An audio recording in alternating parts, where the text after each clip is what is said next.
салом дӯстдорони ММА, ба канали мо хуш омадед. дар видео лайк гузошта дар канал обуна шавед ва мо тозатарин хабарҳоро аз ҷаҳони ММА пешкашатон хоҳем кард. дӯстон, либосҳои Малик Эмир ва Абуро пешкашатон мекунем, ки аз матои Туркия буда истеҳсоли Кавказ мебошанд барои мардони ҳақиқӣ ва стили мардонагӣ. материал лиёни ғафз буда размерҳо кам мондаанд. барои фармоиш худи ҳозир дар ватсапи рӯи экран буда нависед ва барои тамошои дигар либосҳо силкаи телеграм-канал дар зери видео.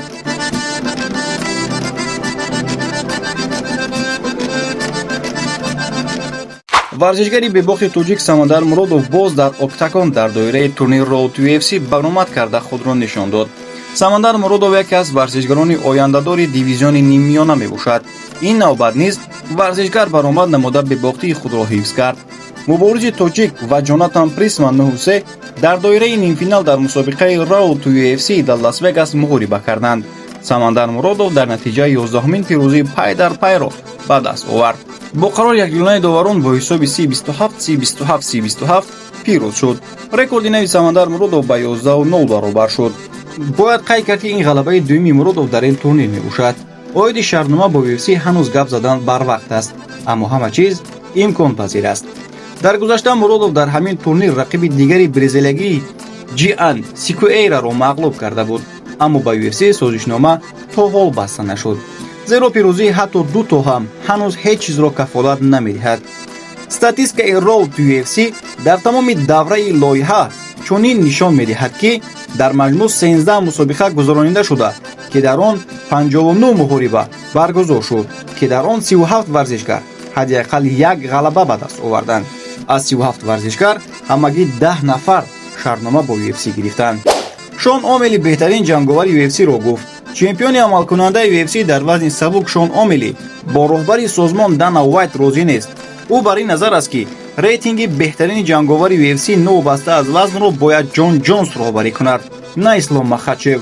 ислом Махачев дар аввали моҳи июни ҳимояи севими камарбанди қаҳрамонии UFC-ро дар вазни сабук дар UFC 302 дар Нью-Йорк бо шикаст додани Дастин Поре дар даври панҷум ба даст овард ва Ҷон Ҷонс ният дорад, ки 16 ноябр дар UFC 309 дар Нью-Йорк бар зидди Стипе Миочич барои ҳимояи унвонӣ дар категорияи вазни вазнин барояд. дар айни замон Ислом Махачев ва Ҷон Ҷонс дар рейтинги P4P UFC мутаносибан сатрҳои якум ва сеюмро ишғол мекунанд ва Шон Омели, ки дар 14 сентябр ба ҳимояи камарбанд бар зидди Мераб Дивалишвили мебарояд, дар рӯйхати беҳтарин муборизони созмон дар ҷои ҳафтум қарор дорад. дирӯз дар лигаи SCA ҳамчун рӯзи медиа ба ташрифи иштирокчиёни финали Гран-при гузаронида шуд, ки онҳо маросими рӯбаруро гузарониданд. ёдовар мешавем, ки барои дар финали Гран-при баромад кардан ду варзишгари тоҷик Фаридун Одилов ва Азам Ғафуров кӯшиш карда истоданд ва Фаридун Одилов аллакай иштирокчии финали Гран-при бо шикаст додани варзишгари рус Михаил Махнаткин шудааст. дар финал ӯро Атлан Ибрагимов интизор аст. варзишгарон дар вазни нимвазнӣ баромад хоҳанд кард. Фаридун Одилов дар рафти суҳбат оиди ҳариф чунин гуфт: ман аз Атлан чӣ интизорам? ман намедонам, зеро ман ҳеҷ гоҳ бо ӯ кор накардаам. ман мураббии ӯро дар техникаи зарба, дар муборизаи озод ва дар омодагии ҷисмонӣ таҳти роҳбарии Мурод Бичуев мешиносам. муҳориба 5 давр хоҳад шуд, ҷанги ҷаззоб. ӯ зарбаҳои каш, аммо дақиқ дорад. мо дар ин бора кор хоҳем кард. Фаридун Одилов бо рекорди 18-2-2 сатри панҷум дар рейтинги SCA 4-0 ва Атлан Ибрагимов 8-2 сатр 3 дар рейтинг SCA 4-2 аз Русия дар финали Гран-при SCA дар вазни нимвазнии 13 декабр дар SCA 182 дар Москав вомехӯранд. дӯстони азиз, ин буд видеои имрӯзаи мо. то видеоҳои баъдӣ шоду пирӯз бимонед.